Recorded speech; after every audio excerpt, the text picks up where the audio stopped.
Namaste, Jai Hind, and welcome to this edition of The Right Stand. I'm Anand Narasimhan, and ladies and gentlemen, we keep the spotlight trained on what is happening between India and Canada, especially with the Canadian goons, and increasingly more and more evidence popping up that there are elements who are inimical to Bharat who are propping up these gangsters, and they're nothing but organized crime lords who are doing this under the garb of a so-called political ideology just to profiteer. Now, all these aspects we will cover, but let's quickly go across because we've got people who not just talk well, but talk quite a bit. So we increase the talk time on the show today and reduce the explanation time. Anand Ranganathan is with us. We've got Adit Kothari and we've got Sushant Sareen who've been following these developments over the last 3 weeks plus. On the one hand, we've had Justin Trudeau embarrassing himself. He's copying a lot of flack back home. But on the other hand, there is also another aspect that perhaps is now being openly talked about, that this entire lot is nothing but a bunch of goons and gangsters who have just come together. It's a committee of gangsters and goons, and now largely Canadian goons. Let's start with Sushant Sareen and then we'll bring in the other A's. Yes, Sushant. Yeah, so Anand, these guys have always been a bunch of goons. They have moved up the food chain. They have now started occupying positions in government, in the administration, in the local police force, but their main business remains mafia-like operations. They are into gun running, drug running, all kinds of other nefarious activity. Most of the street violence, the gang violence in Canada has found many of these thugs to be involved in those incidents.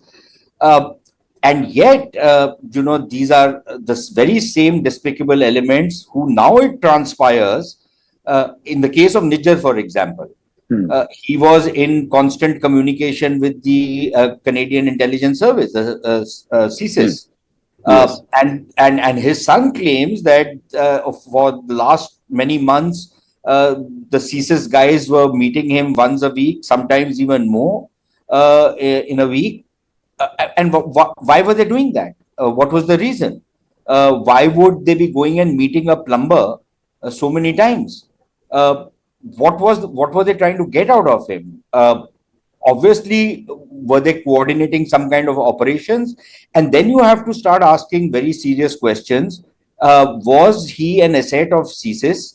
And maybe an asset gone rogue, and maybe it was CSIS who bumped him off. Who knows? We are all into conspiracy theories and credible allegations. And as allegations go, this one is as credible as the one which Justin Trudeau is hurling, right? So we don't know. Maybe it was CSIS. Maybe it was somebody else. Maybe it was the ISI who bumped him off. Who knows? That let's bump off this guy and this creates more bad blood. Maybe it was pure and simple gang violence. But Anand, the important thing is that many intelligence agencies, especially Western intelligence agencies, MI6 is notorious for this. Apparently, CSIS has jumped into the same game. The CIA has done this on many occasions and probably still does it. That they hobnob with criminal gangs, they hobnob even with terrorist groups. And they make use of those terrorist groups and those criminal gangs for their own purposes. The CIA has a very dubious history of involvement with, the entire narcotics network. They have used drugs for a variety of purposes, including to fight wars. One last point, Anand. There is this colonial, this rag with a colonial hangover called The Economist. It comes up with this, and it's constantly agitating this anti-India kind of a narrative. And it has editors who claim that they are, very, very clued in. And they say that, and when we talk about how the Western media and the Western governments operated in Iraq on basis of virtually zero intelligence, they have the audacity of saying, but all intelligence is not perfect. But when it comes to India, this intelligence is perfect intelligence, enough for the Canadian Prime Minister to stand up in Parliament and accuse India, but not produce any evidence. This is perfect intelligence. They go and attack a country, kill millions of people, on what they call, but the intelligence is imperfect. मैं करूं तो सही, तुम करो तो गलत is one aspect, but plumber who has refused citizenship twice, Anand Ranganathan, now gets so much of importance from the CSIS and also from the Prime Minister of Canada. That's one aspect. The other aspect is the kind of amplification that we are seeing from Pakistan. Why are the Pakistanis jumping at criminal elements like this? Why are they getting into and trying to create this entire propaganda? Is that opportunism? Is there more to it than meets the eye? And as things unfold, would you limit it only to the ISI? Or would you say that the Five Eyes somewhere have used these elements as a geopolitical tool against Bharat? Yeah, good evening, Anand. Good evening to my fellow panelists. First of all, can I please highly recommend that you buy a beeping machine whenever you have Sushant Paji on the show and it deals with Trudeau and his stupidities, because who knows? He is out and out Punjabi, and he's done it before, by the way. He's done it before with a Pakistani panelist, and he might do it again. So You keep please. reminding people of that. No, but as I say, Anand, it's a bit like when they say that a police has to be right every time a terrorist only once. So like that, a theorist has to be right every time a conspiracy theorist only once. And there are so many, as Paji said, Sushant said, there's so many conspiracy theories floating around. Anything could be possible. But having said that, Canada has what is called SIS, Security Intelligence Service. And Pakistan is inter-service. So ISI and SIS are possibly interchangeable. You never know. And besides, if India has Ajit Doval, Canada has Sundar Pichai. This is the level of expertise and professionalism Canada possesses when it turns out their head of state is accusing us of killing a Canadian citizen based on intelligence gathered through Google searches. And now it is looking increasingly likely, as you said as well, that it was possibly Pakistan's ISI that plotted to kill Nijjar so that Trudeau would be dumb enough into believing that it was India that eliminated this Canadian citizen. And by the way, a Canadian citizen who got the citizenship decades after being in Canada, who was put on a no-fly list, something that is done for criminals and terrorists, who authoritatively bombed and assassinated innocents in India and formulated kill lists of Indian diplomats, who wanted the breakup of India, and finally, who was kept in weekly touch by the Canadian intelligence. Honestly, I'm not surprised that the same Canada felicitates Nazi war criminals inside its parliament. And as for Justin Trudeau, just to add to what Sushant has said, the only thing lower than his credibility is his intelligence. He has single-handedly ruined Canada's relationship with India, possibly for years, if not decades to come. And for what, Anand? For piddly little gains in Canadian electoral politics? In 1985, Khalistanis, as you know, blew up Air India Flight 182, killing 329 innocents. Trudeau's father refused to hand over AI-182 bombers, including the dreaded terrorist Parmar. And you know what his reason was, or excuse? That India is not deferential enough to the Queen. Fast forward to 2023, and Justin Trudeau, his son, just like his father did 3 decades ago, is bending over to Khalistani terrorists just to placate the increasingly influential vote bank. And Trudeau is the same guy who congratulated America for killing al-Zawahiri. He said, and it's important to quote him, quote, "Killing of Zawahiri is a step towards a safer world. Canada will keep working with our global partners to counter terrorist threats," unquote. But when it comes to someone that India designates as a terrorist, someone who was heading a terror outfit, suddenly Trudeau enters the apoplectic fit. So, just to answer that question, to extend it, when you said, if it is known authoritatively that India did indeed kill this terrorist, what would be the optics be? As I said, Nijjar to jhaki hai, Dawood Ibrahim baki hai. Why shouldn't India do what bona fide Western democracies have been doing for decades? Killing terrorists on foreign soil. Why shouldn't we? That's the question that everyone must ask. Enough of this hypocrisy. And why was Trudeau quiet, by the way, when ISI killed the famous Baluch activist in Canada? Anand, the fact is, Trudeau is doing nothing to stop the funding of secessionist groups in Canada who want to foment trouble in India. Even Congress's Captain Amrinder and Manish Tiwari, whose own father was tragically killed by Khalistani terrorists, were angry at Trudeau. Remember how Captain had refused to even meet Trudeau's minister Sajjan for this very reason? And now the attack on our temples, our embassies, the making of all these kill lists of our diplomats, the grisly tableau showing Khalistanis gunning down our ex-prime minister. And what does Trudeau do? Nothing but bend over backwards for Khalistani terrorists. This has got just desserts for him, I think. But somewhere, Anand, may I ask you, do you think Justin Trudeau would have done it on his own? Or has he been led up the garden path by a more powerful ally among the Five Eyes? And does that not then point out that these goons and gangsters get citizenship or safe havens in places which include the Five Eye nations because it's being used as a political tool against Bharat? Well, one can answer it two ways. One, that yes, Trudeau lacks the intelligence to always be, led down the garden path, and there is evidence to support that theory. But the other is, and I'm going to give him the benefit of the doubt, that he's also looked at this as his own individual and party's gains. And that is the reason why, if you look at, what Jagmeet's utterances have been, what other associates of Trudeau's parties have been, they're all in it. So yes, even though the Five Eyes might have led him down the garden path, or ISI's hand is involved in this, or the Chinese, or anybody else, Trudeau has also looked at his pound of flesh in this. But Adit, there is also this aspect of a Gurpatwant Panun who's on Canadian soil, an American citizen on Canadian soil, threatening Indo-Canadians with their life or asking them to leave. Justin Trudeau has said nothing.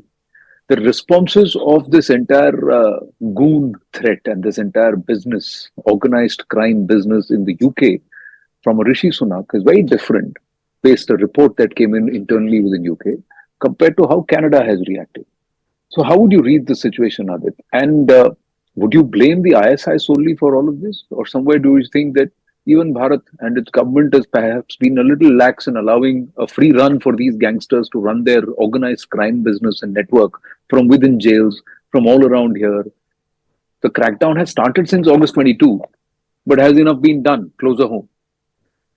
Look, there's not an iota of doubt that UK is a bit more rather proactive in sort of mitigating this issue. We saw how Ofcom essentially took down the Khalsa TV in 2022. After the meeting between Liz Truss and a counterpart. So they have done a little bit, but then again at the same time, the security apparatus hasn't come down fully on those miscreants who vandalized the Indian High Commission in March of 2023. So there is a bit of laxity from the security apparatus perspective. The mayor of London, he is quite supportive of these goons at the end of the day. And like you mentioned, this prevent report, which was essentially provided to the parliament not very long ago, a couple of months ago, which essentially points out that these Khalistanis, they're very tiny in number, but they are extremely nefarious and extremely feral and vicious in their approach, and they are extremely harmful to the civil society in general.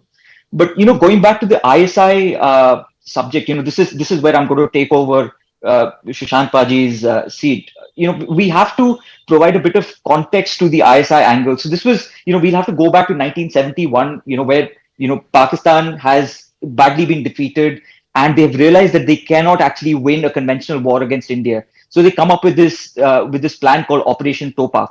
And that is essentially to balkanize India with 1,000 cuts. And the Kashmir and the Khalistan movement are essentially part of that nefarious agenda, that military doctrine, and these are well documented, military doctrines. So where the cost of it or the investment is low and your yield is high, you're using other state actors or other non-state actors. You're arming them with weapons, you're giving them financing, you're giving them with training in Nepal, in Bangladesh, in Burma, all of these places.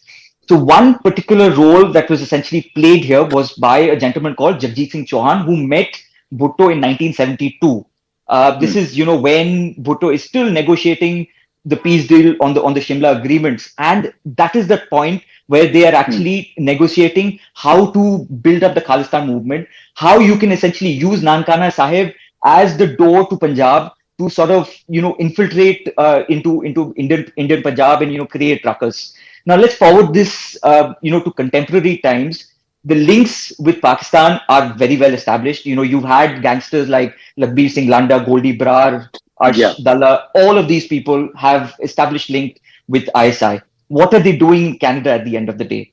That's a question which somebody should have asked, the media should have asked, and it's never been asked. In my opinion, Hardeep Singh Nijjar was, he commanded a certain amount of power and certain amount of respect in the community, and he was a little hedonistic, and he did not want to yield any space to the ISI when it came to the sort of, sharing the drug loot, or the immigration scam loot, or whatever it is. And this is where I think they got a little pissed off, and which is where this particular theory is essentially coming that you have a lot of retired military officers, right from Havildar level to right general level, essentially living in Canada. Could have been anybody, but these are questions which haven't been probed so far. But I'm glad that it's now coming to the main foray. In India, there is this sentiment that they are our brothers and sisters, and this is perhaps among Sikhs, this is the sentiment that they are our brothers and sisters. We don't agree with them. We will not stand or support them when they go ahead and do something wrong. But if they come to us for help, we will help them. If they if there is an assault on the Gurudwara, we will stand up against it. We will deal with these elements later. That's one part. That's one sentiment among the larger people. We saw on these calls in Surrey and also in this one, or even in Australia, or even closer home, there is no traction for this entire Khalistani narrative. The other part is the politicization of the Panths or the Panthic groups. Is that also a reason? Why are certain political parties backing these crime lords and these gangsters? Is there a greater threat to it? Or when I say thread, not threat, a greater thread to this entire organized crime business that also leads into the political corridors who are also occupying seats within the SGPC? So, Sanji. So, Anand, on both your questions, see, on the first one, a lot of the support which is given because of intimidation. People are intimidated because of social pressures, intimidated because these guys are menacing. If supposing you have not given them refuge, or you are not stood up, or you are not seen to be standing up with them, you are not seen to be raising your voice, you could be ostracized, you could be threatened, your business could be affected. All kinds of bad things could happen to you. So people are also terrified. Some people would do it for the reasons you said, that okay, fine, I don't agree with the guy, but what do I do? Ultimately, he's my kith and kin, so if I have to help this guy, let me help him, but let me tell him that no more after this. That also happens. It has happened in the past, it's probably happening now. But I think that has to stop, because this cannot be allowed to carry on. It's just not on, because these guys have only grown in strength and power over the last many years. Secondly, and I think that is a lot more problematic, the Panthic politics which is taking place. Again, not anything new. It's been happening for over 15 years now. From around 2005, when the first posters start appearing in the Gurdwaras, under the watch of the SGPC. The SGPC backing the cause of some of the most radical elements. How can you be asking for the release of a man, an unrepentant man, not even a repentant guy, not even a guy who says like the people who were involved in Mr. Rajiv Gandhi's assassination, who were extremely repentant about what had happened. Balwant Singh Rajona is not repentant at all. He says, bring it on. And yet the SGPC is leading the charge, along with some of these other characters, politicians, who are leading the charge on this whole issue and saying that these so-called Bandi Singhs, what are Bandi Singhs? Yeah? Bandi Singhs, they are trying to give them the halo of some kind of a martyr. How can any government allow this nonsense to happen? So, a lot of these guys who have been involved in political assassinations and who are completely unrepentant, they need to be sent to meet the maker. The punishments against them, which have been carried out after due judicial process, have to be carried out. you cannot, for political reasons and reasons of political exigency, give them a free pass. If you do that, then you are only encouraging more people to come into this thing, and then you will have more political parties saying that, okay, fine, this is something Right. which gets us votes, this is something which gets us traction, so let's take this path. So I think that also needs to be squashed. The SGPC needs to be told where it gets off. The SGPC is only a management committee. It is not the supreme body of Sikhism, and it is only limited to the Gurdwaras in Punjab. It is not, its jurisdiction does not extend to Gurdwaras all over the country. So it's very, very, it's an imperative now for the government to be very clear-headed about how they intend to tackle this. Last point, Anand. When normal people like us apply for a visa to a Western country, they ask us 50 questions. They check our antecedents. They check whether we have any police case or not. They go through a normal vetting process. And yet, when it comes to these criminals, these thugs, these mafiosos, these gangsters, they seem to just simply walk into these countries and live in comfort. How does that work? I find it very strange and bizarre that we, as a country, are going after bona fide Khalistanis. And, I applaud that.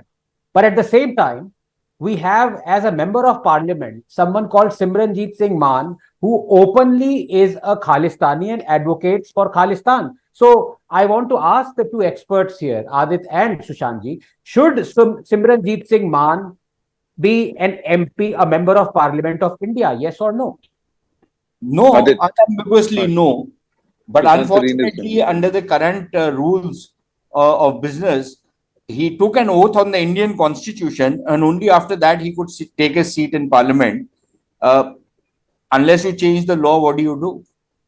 And freedom of speech is being flirted about with, and even the reasonable restrictions clause. But there are others, Anand, who might not be avowed Khalistanis or Pakistanis or any other thing, but who also speak against Bharat and India. What do you do about them? Correct. The other aspect is the Indian diaspora is one aspect, but those who have actually given up the Indian citizenship and passport, their responsibility is to with their native nation, and they have left India for a reason, whatever be the reason, economic or otherwise. And you make a very strong point there. Thank you very much, gentlemen. Amazing conversation always. Just wanted to add a 5-second. Yes. So, as somebody who holds an OCI card myself, I completely second Sushantji's motion on that one, primarily because if you look at the arguments that SGPC is building, it's predominantly towards that particular diaspora, which has essentially given up their Indian citizenship, but yet want to hold their agricultural land in India. They want to hold on to their heritage properties in India. And at the same time, they want to run these nefarious agendas in India. Also, just one addition to what Sushantji mentioned about the SGPC, I was extremely, extremely angry to see how SGPC came out day before yesterday, tweeting that, that they actually believe in this conspiracy theory that the Prime Minister of Canada has floated in the Parliament just because wo Gora hai, just because he's a white man, and just because he said it in the Parliament, it must be, inked in iron. So that is where the problem lies. And I think that duplicity should be called out unanimously in India. That duplicity, because the person who said that from the SGPC, what are the antecedents in terms of political motivations is also something which you have to see, because it's not an apolitical body anymore. And that's where it stands out that for playing your game of politics, to what level can you go and to what extent can you go? And are such people, should they be custodians of perhaps a panth that has emerged out of Sanatan Pratha, and for which Hindu families across the board have actually given up their sons and daughters over centuries. So that's something. And should we actually remind them, those people are supposed to be custodians of the panth, what the tenets of Sikhi and what the 10 Gurus themselves have said, starting from Guru Nanak Dev till Guru Gobind Singh Ji. So at all levels, there are many questions that need to be asked. It's a fascinating conversation, but paucity of time. So with the promise that we'll pick it up again, thank you very, very much, gentlemen. Thank you so much. Very much, Thank you. Namaste. Thank you. We're going to take a very, very short break here on The Right Stand. When we come back, it's yet another fascinating conversation with the cast and crew of Vaccine War. Stay with us.